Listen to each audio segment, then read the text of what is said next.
কাদের থেকে চাঁদা খায় খবর নিয়েন। ওই রিক্সা চালক থেকে চাঁদা নেয়, টেম্পু সিএনজিওয়ালা থেকে নেয়। ওই বেটারা সারাটা দিন গায়ের ঘাম পানি করে টাকা কামায়, তোমারে চাঁদা দিতে বাধ্য হয়।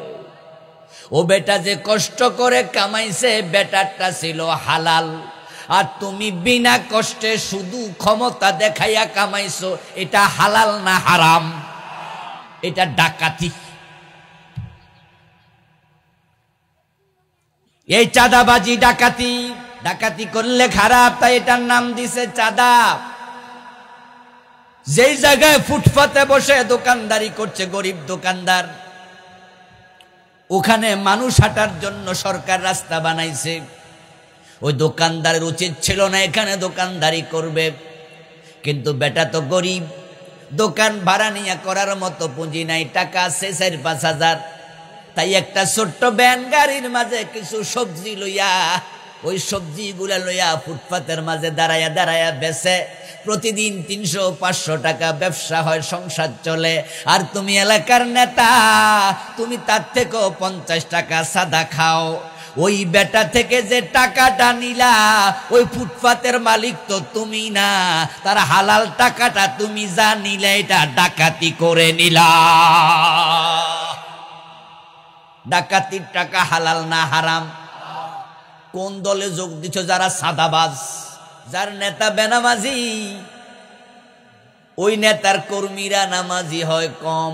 কারণ বাংলাদেশে এমন দল আছে যারা আসরের টাইমে আজানের সময়ও বক্তৃতা দেয়, যদি ফাঁকাও দেয় 30 সেকেন্ড 1 মিনিট চুপ থাকে, তারপর আবার বক্তৃতা চলতে থাকে। তাদের দলের নেতারাও নামাজে যায় না, কর্মীরাও নামাজে যায় না। মিটিংয়ে যায় দেখবেন আসরও কাজা, মাগরিবও কাজা। যদি নামাজে যায়, মানুষ আছে 5,000 নামাজ পড়ছে 300-500, বাকি 4,500 মাগরিব আসর পড়ে নাই। ও 500 নামাজি, তুমি কেমনে তাদের দলে যাও? ওই দলে তোমার মতো নামাজি যোগ দেয়া জায়েজ হবে না।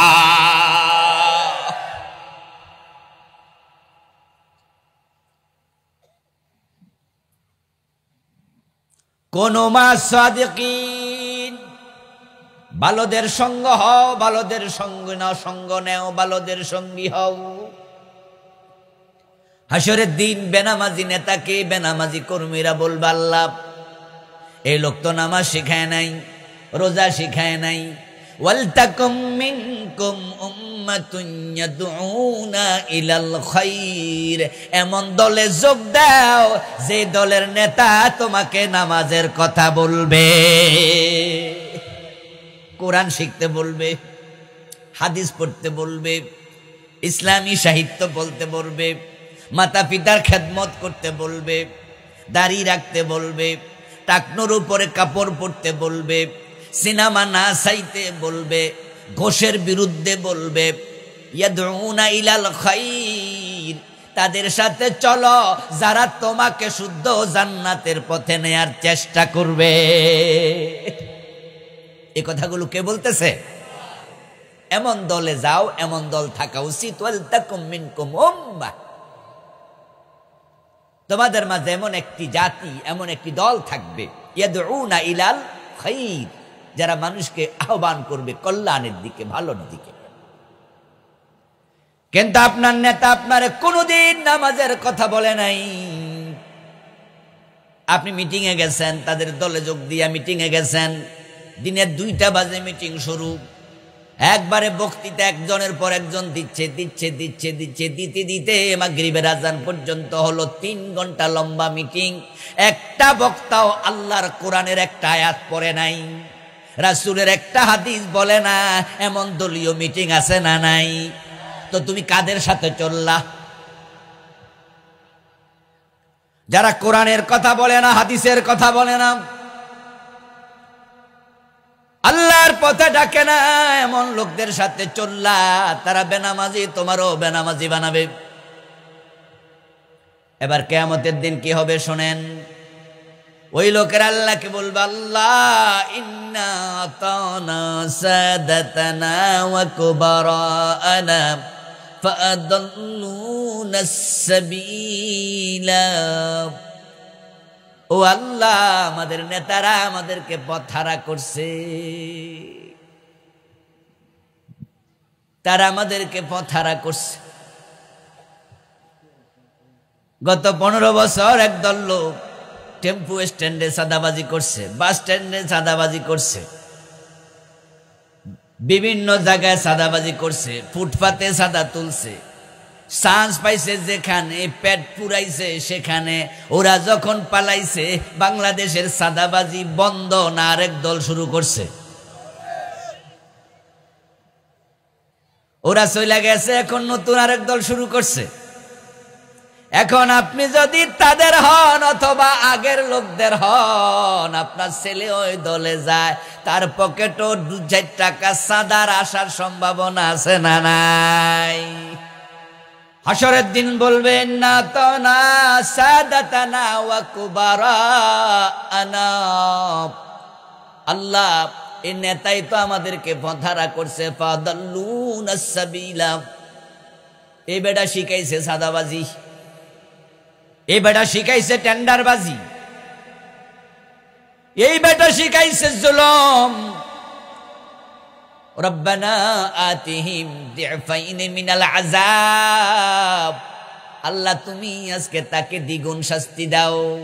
কয় গুণ? কথা বলেন, কয় গুণ? 2 গুণ। কাটটা হেডটা তো দিবাই, আমারটা হেরে দিয়া দাও। আমি ইন্টারমিডিয়েটে পড়তাম, আমি অনার্স ফার্স্ট ইয়ারে পড়তাম। এর আগে আমি কোনো দল টল চিনতাম না। ইউনিভার্সিটিতে ভর্তি হইয়া আমি তাদের দাওয়াতে দলে যোগ দিছি, দেওয়ার পরে হেরা সাদাবাজি শিখাইছে। ঢাকা ইউনিভার্সিটির চারপাশে যে মার্কেটগুলো আছে ওইগুলো তো সাদাবাজি আছে না নাই? নীলক্ষেতে খোঁজ নিয়ে দেখেন, প্রত্যেক দোকানদার সাদা দিতে হয়। আগে দিছে এক দলকে, এখন দেয় আরেক দলকে। কয়দিন আগে শাহবাগের মোড়ে যাইয়া কইছে, দাদা দিবি না, দোকান বন্ধ করে এলাম। পত্রিকায় নিউজ করছে। এই যে ইউনিভার্সিটি অনার্সে ভর্তি হলো, এর আগে ছেলে ইন্টারমিডিয়েট পর্যন্ত দলই বুঝতো না। চাঁদা তো দূরের কথা, পোলাপান মানুষ, মোসে ওঠে নাই ভালো কইরা। কিন্তু ঢাকা বিশ্ববিদ্যালয়ে ভর্তি হওয়ার পরে এখন দলের নেতারা ডাকছে, চল আমাদের দলে আয়। গেছে, এবার নীল খেতে চল, চাঁদা তুলছে। পরে এবার তারে 500 টাকা দিয়ে দিছে। সে 500 টাকা পেয়ে কি খুশি! এইভাবে যদি প্রতিদিন পাই মাসে 15,000, বাবার থেকে আর টাকা আনার কোনো দরকার হবে না। কয়েকদিন পরে বাবারে কয়ে, বাবা আমারে আর টাকা দিও না, মাসে মাসে লাগলে আমারে কইও, আমি দিম।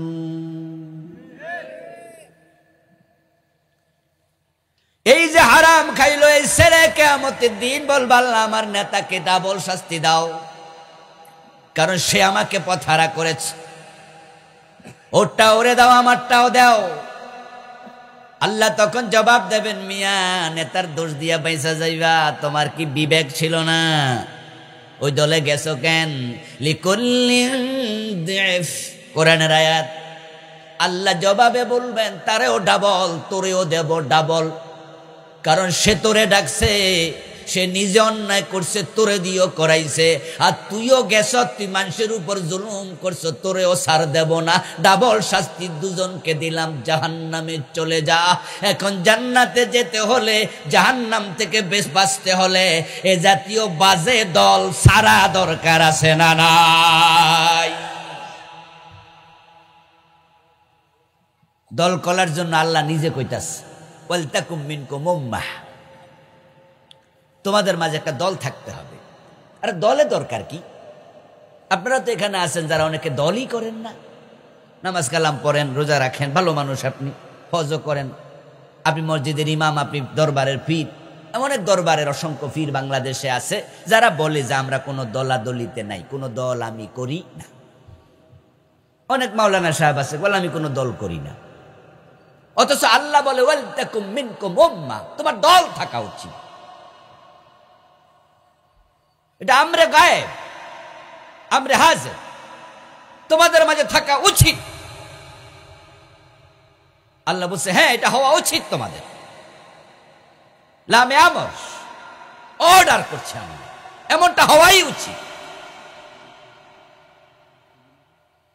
প্রশ্ন হবে কারণটা কি? একা একা অসুবিধা কি?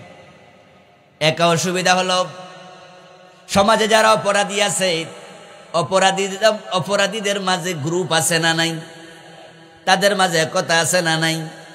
আপনি দেখবেন আমাদের দেশে যত অপরাধ আছে তাদের মাঝেও সিন্ডিকেট আছে।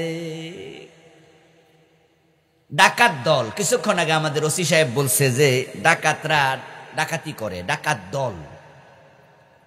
আপনাদের এলাকায় যদি ডাকাতি হয় কারো বাড়িতে, একজন ডাকাত একা একা কোনো বাড়িতে ঢুকছে জীবনে? আরে হ্যাঁ না, কিছু কইবেন তো ভাইয়েরা। একজন ডাকাত জীবনে ঢুকছে? যে রাস্তা যে ডাকাতি হয়, গাড়ি বাস ডাকাতি করে না, যে একজন জীবনে ডাকাতি করছে? আচ্ছা, যদি অন্যায়কারীরা দলীয় হয় আর আপনি ভালো মানুষ একা হন, তাহলে তাদের প্রতিরোধ করতে পারবেন? অসম্ভব, অসম্ভব। এজন্য আরবি পরিভাষা হলো, প্রবাদ হলো আল-ইত্তিহাদু কুওয়া, একতাই বল। বাংলায় বলে ঐক্যের মাঝে আছে শক্তি। নবীজি মুহাম্মদ সাল্লাল্লাহু আলাইহি সাল্লাম দ্বীনের দাওয়াত যখন দিলেন মক্কায়, মক্কার কাফেররা সম্মিলিত প্রতিরোধ গড়ে তুলল। প্রিয় নবীজি এক পর্যায়ে তিনি হিজরত করতে বাধ্য হলেন। হিজরত করে যখন মদিনায় চলে গেলেন, মদিনায় যাওয়ার পরে প্রিয় নবী অর্ডার করলেন, ও মুসলমানেরা, দুনিয়ার যেখানে কালেমা পড়ো তার জন্য হিজরত করা ফরজ। হিজরতটা কোথায় করতে হবে? মদিনায়। ইথিওপিয়া থেকে, সিরিয়া থেকে, ইয়ামান থেকে, গিফার গোত্র থেকে তৎকালীন যুগে আরবের যেখানে ইসলাম গ্রহণ করছে সেখান থেকে মদিনা হিজরত শুরু করলো। যেদিন মক্কা বিজয় হলো, প্রিয় নবীজি মক্কা বিজয়ের পরে আবার নতুন ঘোষণা দিলেন, বললেন লা হিজরাতা বাদাল ফাতহি। মক্কা বিজয় হয়ে গেছে, এখন থেকে হিজরত করার ফরজ নয়, এখন আর হিজরত লাগবে না। এর আগে কেন লাগতো, এখন কেন নয়? উত্তর হলো, যেহেতু মক্কা বিজয় হয়ে গেছে, তাহলে মক্কায় যে দুশমনরা সম্মিলিতভাবে ইসলামের ক্ষতি করছিল, রাসূলকে মক্কায় বাধা দিছে, হিজরতের পরে তারাই বদরে গেছে, তারাই উহুদে গেছে, তারাই খন্দকে গেছে, ঠিক না? একা একা গেছে না দলবদ্ধ? তারা যখন দলবদ্ধভাবে গেছে, মুসলমানরা যদি কেউ থাকে ইথিওপিয়া, কেউ থাকে ইয়াসরাবে, কেউ থাকে সিরিয়া, কেউ থাকে মিশরে, তাহলে তারা বিচ্ছিন্ন হলে যারা অন্যায়কারী দলবদ্ধ তাদের প্রতিরোধ করা যাবে না। তাই যারা ন্যায়ের পক্ষে তাদেরও ঐক্যবদ্ধ হওয়া দরকার আছে না নাই? তা রাসূল বলছে হিজরত করে মদিনায় আসা ফরজ। মক্কা যখন বিজয় হয়ে গেল, এখন তো আর মক্কাতে কি নাই, শত্রু আর নাই। আলহামদুলিল্লাহ, মক্কা বিজয়ের পরে শত্রুরা পালিয়ে চলে গেল মক্কা থেকে হুনাইনে। পরে হুনাইনের যুদ্ধ হয়ে গেল। হুনাইনের যুদ্ধের পরে বলা চলে আরব বিশ্বে কাফেরদের শক্তি মোটামুটি শেষ। এখন রাসূলের বিরুদ্ধে শক্তি ছিল শুধুমাত্র রোমকরা। তারা মুতায় এসেছিল 3000 সৈন্য নিয়ে। প্রিয় নবী সাল্লাল্লাহু আলাইহি সাল্লাম মুতার যুদ্ধে সাহাবী পাঠালেন, তাদের সামনে 1 লক্ষ রোমক সৈন্য পরাজিত হয়ে পালিয়ে গেল। তারপরে তারা নবম হিজরির দিকে আসলো তাবুকে। রাসূল 40,000-এর মতো সাহাবী নিয়ে তাবুকে চলে গেলেন। কত হাজার? কথা বলতে হবে, কত হাজার? তাহলে ঐক্যবদ্ধ হওয়া দরকার আছে না নাই? আমরা মুসলমানরা যদি এখনো এক হয়ে যাই, তাম পৃথিবীতে কেউ ভয়ে আমাদের দিকে চোখ তুলে তাকাবে না। আমরা আছি 250 কোটি। কিন্তু বলুন তো, মুসলমানরা কি ঐক্যবদ্ধ না বিচ্ছিন্ন? ইয়েস, প্রবলেম শুধু এখানে। শক্তি আমাদের নাই, আমরা বিচ্ছিন্ন। আল্লাহ বলে দলবদ্ধভাবে থাকো। প্রতিদিন 5 ওয়াক্ত নামাজ আমরা আদায় করি। আমাদের নামাজ আদায়ের নিয়ম কি একা একা না জামাতে? জামাত শব্দের অর্থ কি? দল, জামাত মানে দল, ঐক্যবদ্ধ সমিষ্টি। আল্লাহ দিন 5 বার একজন নেতার পিছনে মসজিদে দাঁড় করাইয়া নামাজ জামাতে পড়াইয়া শিখায় তোমাদের মাঝে একতা থাকা দরকার। আমরা হজ করতে যাই 20 থেকে 25 লাখ 30 লাখ লোক। আরাফার মাঠে যখন আমরা যাই সেদিন খুতবা দেয় কয়জন? আরে ভাইয়েরা কথা বলতে হবে তো, সব আমার দিয়া কয়বেন, এটা কত হলো? শীতকাল না? শীত তো আমারও লাগতেছে। আরাফার মাঠে খুতবা দেয় কয়জন? ইমাম হয় কয়জন? একজন ইমাম খুতবা দিচ্ছে, তার পিছনে 30 লাখ 25 লাখ লোক ঐক্যবদ্ধ ভাবে হজ করছে। আল্লাহ শিখাচ্ছে পৃথিবীর যেখানে থাকো তোমাদের নেতা হবে একজন, তার নেতৃত্বে তোমরা থাকো। যদি মুসলমানরা এক হয়ে যেত পৃথিবীর কোথাও মার খাওয়া লাগতো না।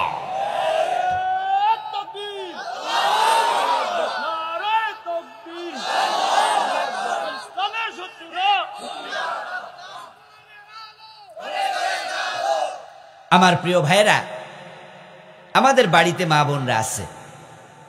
আপনার মায়ের মাথায় লম্বা চুল আছে, বোনের মাথায়, বউয়ের মাথায় আছে। তার থেকে অনুমতি নিয়ে একটা লম্বা চুল ধরে একটু টান মারবেন, দেখবেন যে টান দেওয়ার সাথে সাথে চুলটা ছিঁড়তে 2 সেকেন্ডও লাগবে না। আর তার মাথার 20টা চুল একসাথে করে টান দেবেন, দেখবেন আঙ্গুল কেটে যাবে, চুলগুলো আর ছিঁড়বে না। যখন সে একা ছিল সে দুর্বল ছিল, যখন একসাথ হয়েছে শক্তিশালী হয়ে গেছে। আমরা মুসলমানরা আজকে বিচ্ছিন্ন, হুজুররা বিচ্ছিন্ন, আলেমরা যদি এক থাকতো বাংলাদেশে গত 15 বছরে জালেমরা আলেমদের গায়ে হাত দিতে সাহস করত না। সম্মানিত ইন্সপেক্টর, আপনাদের এই শিবপুরের অফিসার ইনচার্জ মোহতারাম জনাব আফজাল ভাই, একজন পুলিশ অফিসার, কোরআন এবং হাদিস থেকে কথা বলেন, এটা বাংলাদেশের জন্য নতুন। আমরা চাই যে আমাদের প্রত্যেকটা থানাতে এমন অফিসার আসুক, ঠিক না? কারণ অফিসাররা চাইলে, নেতারা চাইলে এ দেশটাকে অন্যায় মুক্ত, শোষণ মুক্ত, দুর্নীতি মুক্ত, জুলুম মুক্ত যত সহসায় করতে পারে, আমরা ওয়াজ করে এত সহসা এটা করতে পারবো না। কারণ মানুষ ওয়াজ নিয়ে, ওয়াজ দিয়ে যা হয়, আইনের মাধ্যমে মানুষ অনেক বেশি করতে বাধ্য হয়। ওয়াজ নসিহা অনেকটাই অনুরোধের পর্যায়ে, আর আইনের বিষয়টা হয় আদেশের পর্যায়ে। অনুরোধ আর আদেশের মাঝে পার্থক্য আছে কিনা?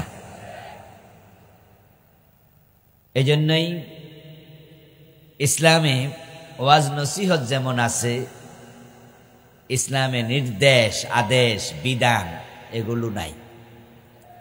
আছে? আমরা তো শুধু ওয়াজে করলাম 53 বছর। এই 53 বছরে আমরা সুদ বন্ধ করতে পারি নাই, মদ বন্ধ করতে পারি নাই, চুরি বন্ধ করতে পারি নাই। আমাদের অফিসার ইনচার্জ ওসি সাহেব বললেন যে শিবপুর থানায় যারা যাত্রা পালা করার জন্য ঘুরতেছেন, উনি বলছে আমি অনুমতি দেব না। আচ্ছা আপনারা বলুন তো, ওনার অনুমতি ছাড়া কি যাত্রা প্যান্ডেল হতে পারবে? আর আমরা যদি 100 হুজুরও ওয়াজ করি কামু? এজন্য প্রশাসনের জায়গায় ভালো মানুষ দরকার আছে কিনা? এমন নেতাদেরকে এমপি বানাবেন, এমন কিছু মানুষ সংসদে পাঠাবেন যারা সংসদে গিয়ে নেতা হওয়ার পরে, এমপি হওয়ার পরে তারা আল্লাহর কোরআনের আইনের পক্ষে কথা বলবে। 151 জন এমপি যদি সংসদে দাঁড়িয়ে সুদের বিপক্ষে একবার না বলে, আইন হবে, সুদি ব্যাংকগুলো বন্ধ হবে। আর আমরা হুজুররা যদি 40 বছরও চিৎকার দিয়ে কথা বলি, সুদ বন্ধ হবে না।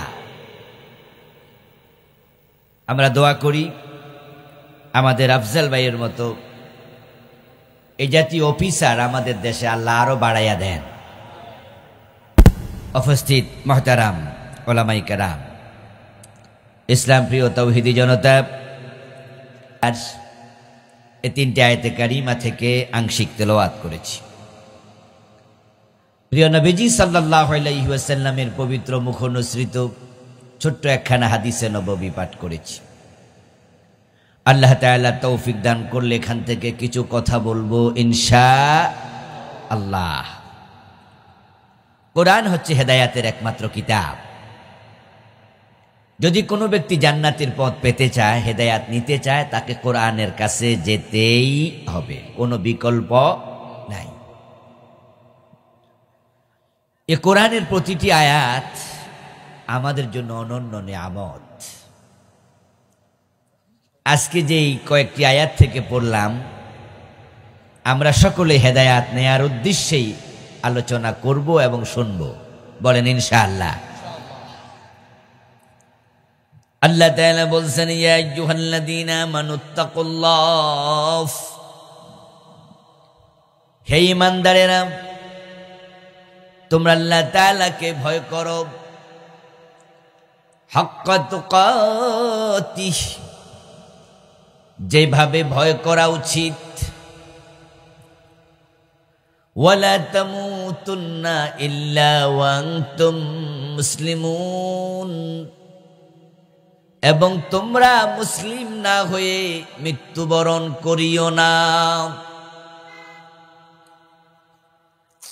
এরপরের আয়াতে বলছে, ওয়াতাসিমু বিহাবলিল্লাহি জামিআন ওয়ালা তাফাররাকু, তোমরা আমি আল্লাহর রশি কোরআনকে সবাই মিলে ঐক্যবদ্ধভাবে ধারণ করো। কোরআন গ্রহণ করার ক্ষেত্রে একে অপর থেকে বিচ্ছিন্ন হইও না। এরপরের আয়াতে বলছেন, ওয়ালতাকুম মিনকুম উম্মাহ, তোমাদের মাঝে এমন একটি দল থাকা উচিত। কি থাকা উচিত? কে বলতেছে? এমন একটি দল থাকা উচিত, উম্মাহ, মিল্লাহ, দল, ইয়াদউনা ইলাল খায়র, যেই দলের লোকেরা মানুষকে ন্যায়ের পথে, কল্যাণের পথে ডাকবে, ইসলামের দিকে ডাকবে।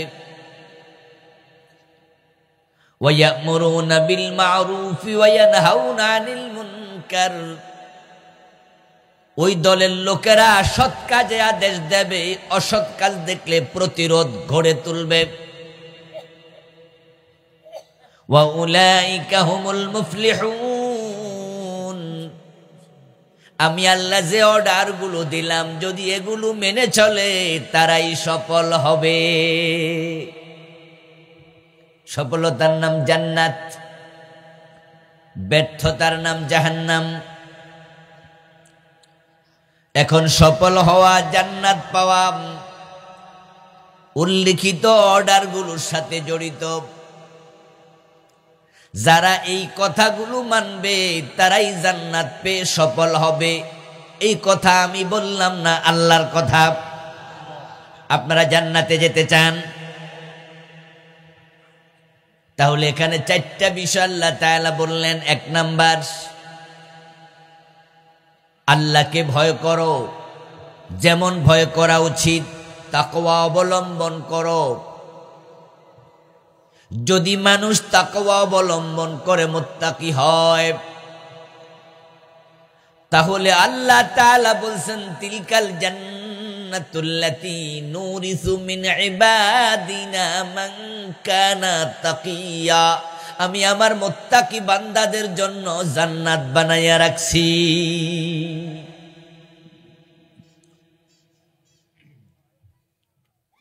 ইন্না আকরামাকুম ইনদাল্লাহি আতকাকুম, তোমাদের মাঝে যার তাকওয়া যত বেশি, আল্লাহর কাছে তার সম্মানও তত বেশি।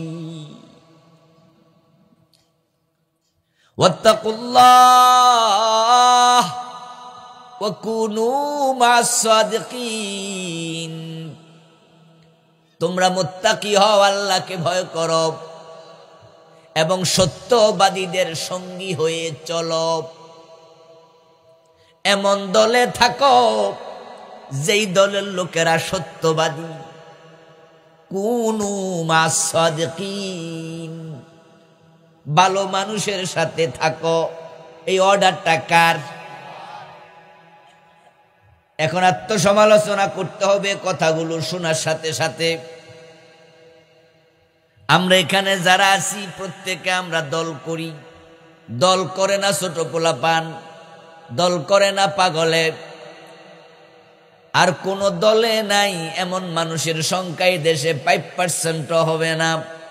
আমরা হয়তো কর্মী, না হয় নেতা, না হয় সমর্থক, না হয় মনে মনে হলো কোনো না কোনো দলকে সাপোর্ট।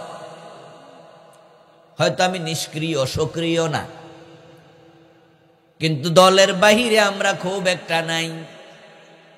এখন আল্লাহ কয় এমন দল করো যেই দল মানুষকে ইসলামের দিকে ডাকে। প্রশ্ন, এই দলকে সাপোর্ট করেন, আপনার দল মানুষকে ইসলামের দিকে ডাকে কিনা? আপনার দলের লোকেরা সত্যবাদী কিনা? সমালোচনা, আত্মসমালোচনা করুন। আপনার দলে মদখোর সদস্য আছে কিনা? আপনার দলে সুদখোর আছে কিনা? আপনার দলে ঘুষখোর আছে কিনা? আপনার দলে দাড়ি কামাইন্না আছে কিনা? আপনার দলে বিরুটা নিন্না আছে কিনা? আপনার দলে গাঁজা খায় কিনা? এমন লোক আছে কিনা? যদি হ্যাঁ উত্তর হয়, তাহলে এমন দল করা আপনার জন্য জায়েজ নাই।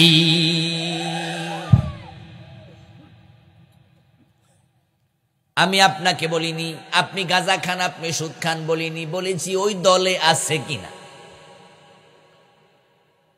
আপনার দলে সুদখোর আসেনি? কয় আছে হুজুর, অনেকে তো সুদ খায়। গোশ খায়নি? কোথাও তো খায়। বিড়ি টানেনি? কয় টানে। মদ খায়নি? কয় খায় অনেকে। তো যারা সুদ খায়, গোশ খায়, মদ খায়, বিড়ি টানে, নামাজ কাজা করে ঘুমায় থাকে, এমন লোকদের সাথে আপনি যাবেন না। কারণ মান তাশাব্বাহা বিকাউমিন ফাহুয়া মিনহুম।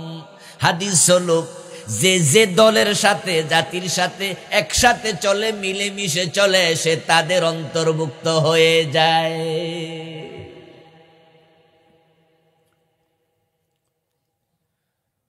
এজন্য হযরত আলী বলছেন, ইদা কারানতা ফাকারিন তাকিয়ান মুহাজ্জাবা। যখন তুমি কারো সঙ্গী হবে, কারো দলে যাবে, কাউকে কাছে টানবে, তখন দেখবা সে মুত্তাকি কিনা, ভালো মানুষ কিনা। কারণ বাংলায় প্রবাদ আছে, সৎসঙ্গে স্বর্গবাস, অসৎ সঙ্গে। আতর দোকানদারের দোকানের পাশ দিয়ে যদি যান, দোকানের পাশে গিয়ে একটু দাঁড়ান, আতর কিনা লাগবে না, এমনি কিছু সুগন্ধি নাকে। আর যদি শুটকিওয়ালার সাথে দাঁড়ান, শুটকি দোকানে গিয়ে কথা বলেন, তার সাথে চলেন, তাহলে শুটকি না কিনলেও কিছু শুটকির গন্ধ আপনার নাকের মাঝে আসবেই। সঙ্গীর গুণ পশিয়াছে মম মাঝে গো, নইলে কাদায় সুবাস কি এত পাইতে। সঙ্গ দোষে লোহা ভাসে। আপনি লোহা একটু নেন, হাতের মাঝে একটি ফিন নেন, আলফিন নেন, একটি বিনারি নেন, জলই নেন, যেটার ওজন একবারে সামান্য, কিন্তু পানিতে ছেড়ে দেন ডুবে যাবে। আর এটা যদি আপনি একটা কাঠের মাঝে মাইরা দেন, তারপরে আবার কাঠ পানিতে ছেড়ে দেন, এটা বেশে থাকবে। কাঠও বাসে, সাথে লোহাটাও বাসছে। সঙ্গ দোষে লোহা। ভালোদের সাথে চললে ভালো চরিত্র আপনার ভিতরে আসবে। এজন্য আল্লাহ কয় কুনু মাস সাদিকিন। যেই দলে ভালো মানুষ বেশি, তুমি সেই দলে যোগ দাও। একটা দলের মাঝে সব মানুষ ভালো হবে না, কারণ মানুষের মাঝে কিছু মানবিক দুর্বলতা আছেই। কিন্তু আপনাকে দেখতে হবে 80% মানুষ ভালো কিনা, 70% মানুষ ভালো কিনা। বাকি 20-30% খারাপ হোক, আপনি তাদের সাথে চলেন।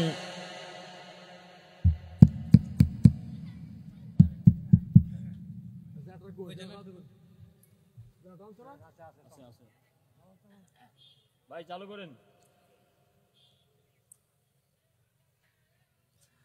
সবাই একটু জিকির করেন, লা ইলাহা ইল্লাল্লাহ।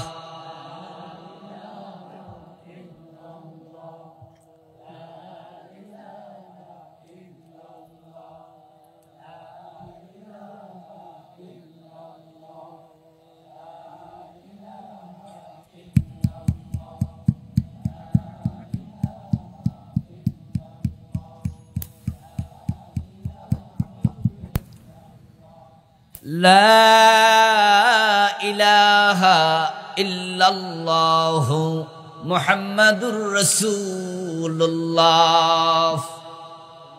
ভালোদের সাথে চললে ভালোর প্রভাবে আপনিও ভালো হওয়ার সম্ভাবনা আছে। আপনার নেতা যদি ভালো মানুষ হয়,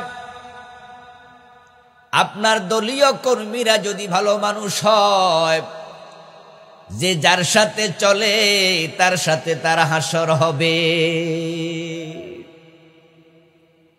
আল্লাহ কোরআনে বলেন, ইয়াউমা নাদউ কুল্লা উনাসিম বিইমামিহিম।